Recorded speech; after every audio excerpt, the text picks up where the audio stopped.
NATO members convened on Thursday over the escalating war in Ukraine.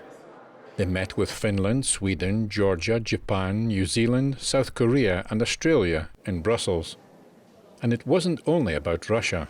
Ministers agreed that NATO's next strategic concept must deliver a response on how we relate to Russia in the future.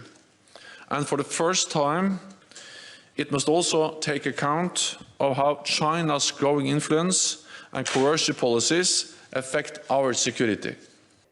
While the alliance is striving to avoid actions that might draw it into a conflict with Russia, Stoltenberg urged nations to send Ukraine more weapons. Outrage over killings of civilians in the Ukrainian town of Bucha near Kiev appear to have galvanized Western support. Russia denies any wrongdoing and says the evidence was fabricated.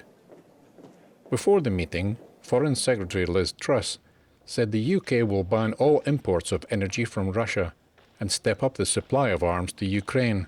In the face of Putin's appalling aggression in Ukraine, the G7 and NATO are stepping up our efforts on sanctions and on weapons.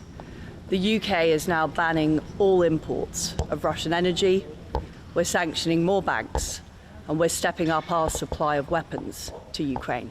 According to The Times, options under consideration at the Ministry of Defence include sending Mastiff or Jackal patrol vehicles to Ukraine. In Brussels, Kiev pleaded for greater firepower to fight back against Russian troops. My agenda is very simple. It has only 3 items on it. It's weapons, weapons, and weapons. We are confident that the best way to help Ukraine now is to provide it with all necessary to contain Putin and to defeat Russian army in Ukraine, in the territory of Ukraine, so that the war does not spill over further.